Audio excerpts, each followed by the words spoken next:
Olá, queridos, eu sou o pastor André Luiz e eu quero começar dizendo: hoje é o dia da sua vitória. Oh, queridos, que bom poder estar com vocês e ter a certeza de que Deus irá falar conosco por meio da tua palavra. Queridos, estamos em Ezequiel 29 e eu quero pedir a você que compartilhe essa mensagem para que mais vidas sejam alcançadas e despertadas pela palavra de Deus. Olha, você ainda pode nos ajudar apertando no joinha, porque fazendo assim, nós mandamos uma mensagem para esta plataforma, que essa mensagem é relevante e ela por si só também vai entregar mais pessoas. E se você não é inscrito no canal, eu te convido, inscreva-se, ative o sininho, para que você possa receber uma mensagem como essa cada manhã, quando colocarmos aqui uma nova mensagem.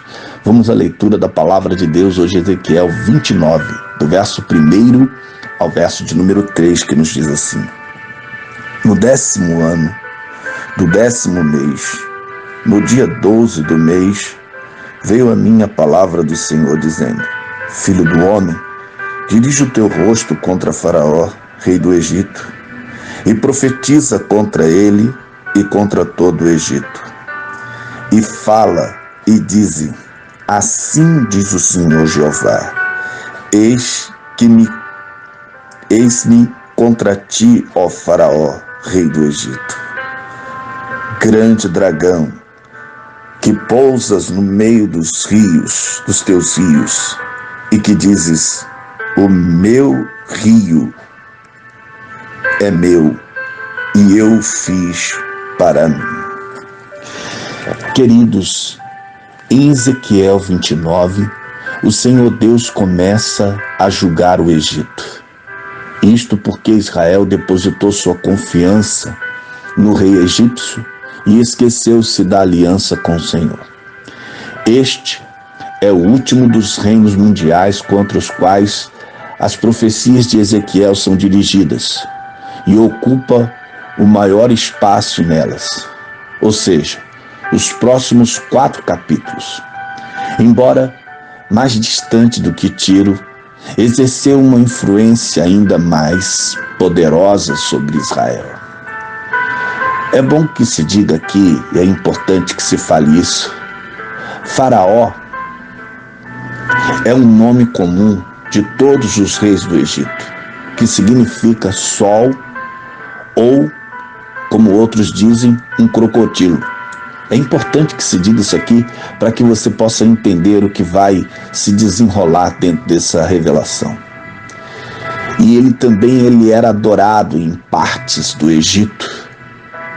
Faraó Neco é o primeiro faraó mencionado na Bíblia com o seu nome próprio. E o segundo é o faraó Ofra, que auxiliou os reis Joaquim e Zedequias a revoltar-se contra Nabucodonosor. O resultado foi desastroso para os aliados. Ofra estava no trono nesse momento, por isso eu fiz questão de falar sobre eles aqui. O seu reino começou próspero, e ele tomou a Gaza e a Sidom e fez-se mestre na Fenícia e na Palestina, recuperando muito do que foi perdido para o Egito pela vitória de Nabucodonosor em Carmins, 2 Reis 24:7 e ainda Jeremias 46:2. No 4º ano de Joaquim, esses fatos se discorreram. Tão orgulhosamente, seguro por causa de seus sucessos, ele disse que nem mesmo um Deus poderia privá-lo de seu reino. Daí a harmonia ou adequação da descrição dele em Ezequiel 29, no verso 3, como Deus o descreve aqui. Nenhuma mera sagacidade humana poderia ter permitido a Ezequiel prever a queda do Egito no auge de sua prosperidade. Redobre a tua atenção aqui, queridos. Esse capítulo ele é composto por 2 oráculos, por 2 profecias, com um intervalo entre elas de quase 17 anos. Os versos de 1 a 17 pintam um quadro geral E os versos 17 e 21 são mais específicos.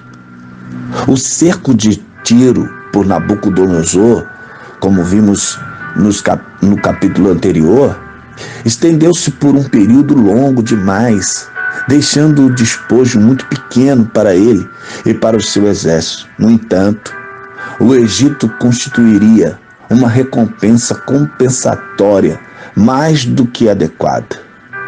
Mas Israel recuperaria, queridos, o seu poder e saberia quem o Senhor realmente é, como diz o verso de número 20. Na ascensão e na queda de nações, vemos então a mão divina.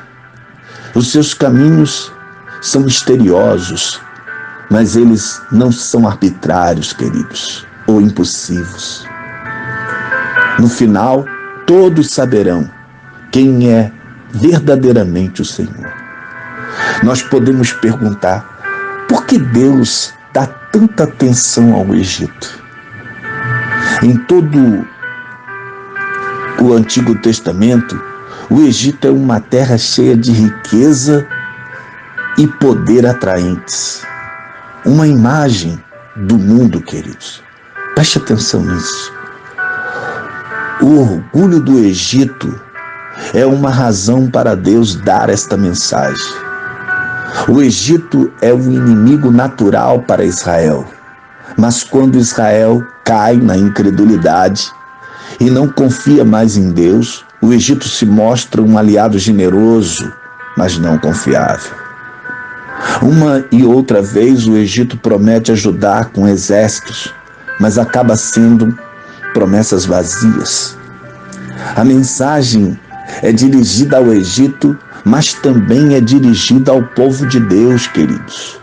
O povo de Deus deve ser conscientizado por esta mensagem do verdadeiro caráter deste inimigo. E a lição é que Israel muitas vezes depositou sua confiança nessa terra e não em Deus, e que essa confiança sempre foi traída. E a gente pode ver a referência de Jeremias 17:5, onde descreve a expressão do profeta sobre essas alianças. A palavra do Senhor, queridos, vem a Ezequiel, e a mensagem tem uma data.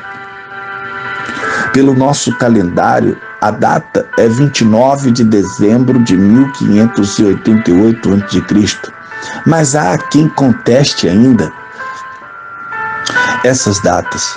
Mas eu quero que você redobre a tua atenção. Um ano antes, o cerco de Nabucodonosor a Jerusalém começou, e Ezequiel é ordenado a se voltar contra Faraó e a profetizar contra ele e contra todo o Egito. O Senhor lhe diz que ele deve falar em nome do Senhor. E o anúncio do julgamento começa com uma parábola. Faraó é descrito como um grande monstro marinho, e a tradução grega no Antigo Testamento chama Faraó o grande dragão. A mesma designação que Satanás tem no Novo Testamento, em Apocalipse 12, verso 9. O Senhor aponta assim para a natureza satânica do governo de Faraó. Satanás tem Faraó em seu poder e se expressa através dele. O julgamento de Faraó é, portanto, ao mesmo tempo, o julgamento de Satanás. E este monstro marinho está no meio dos rios do Egito, e todos os quais ele considera sua propriedade. E ele mesmo diz, este monstro marinho menciona o Nilo pelo nome e acrescenta que ele é dele. Ele diz, meu Nilo, e que ele faz para si mesmo. O Egito deve a sua prosperidade, queridos, às águas do Nilo. O rio torna o solo egípcio fértil.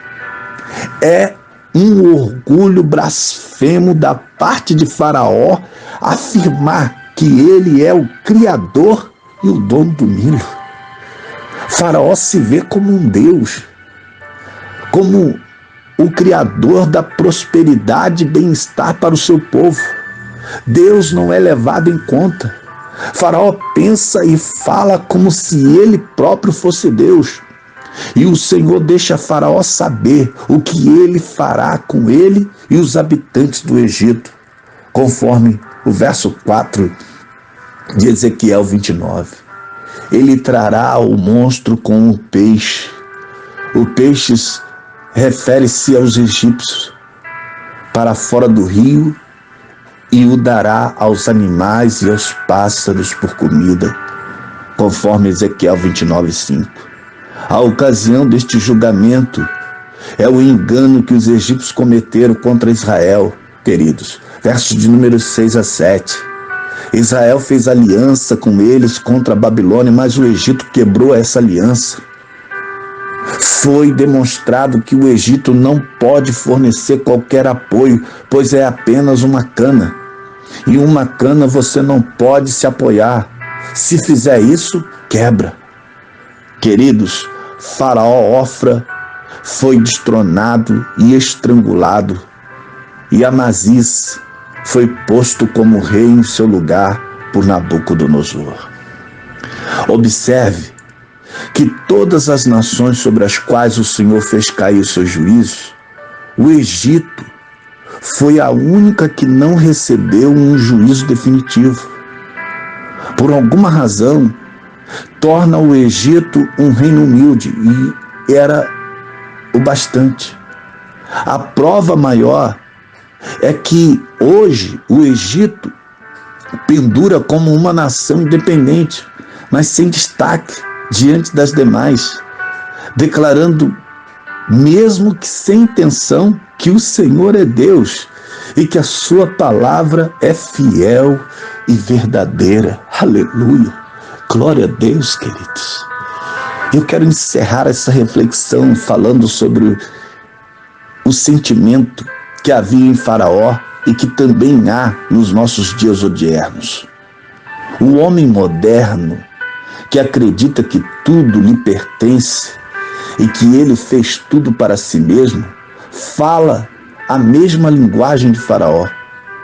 Qualquer noção de Deus como Criador e sustentador é banida do seu pensamento.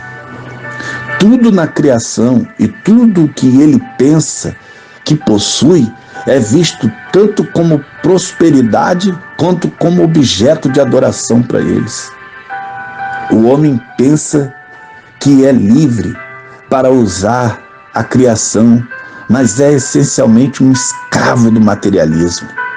Ah, queridos, a nossa confiança deve estar em Deus. O nosso coração deve ser completamente dele. Nada de governos, nações, moedas, posições, enfim, tudo pertence ao Senhor, queridos. Todas essas estruturas são frágeis, mas a palavra de Deus, ela permanece para sempre. Por isso, nessa manhã eu te convido a confiar em Deus. É melhor confiar em Deus. Ore comigo, queridos. Querido e eterno Deus, nesta manhã eu te oro e te agradeço por esta palavra, ó Deus, e que possamos, Senhor, entender, ó Deus, que acima de qualquer trono, governo ou potestade está o governo do Senhor. E é em Ti, ó Deus, que deve estar a nossa esperança. Ó Deus, sim, Senhor, esperar no Senhor. Como o salmista diz, esperei pacientemente no Senhor e Ele se inclinou para mim e ouviu o meu clamor. Ah, Senhor, que o Senhor possa ouvir o nosso clamor nesta manhã e liberar sobre nós a Tua bênção. Esta é a oração do Teu servo, em nome de Jesus. Amém. Queridos, eu vou ficando por aqui, mas eu quero declarar: Deus abençoe a tua casa, Deus abençoe a tua família e Deus abençoe a tua vida, em nome de Jesus. Amém.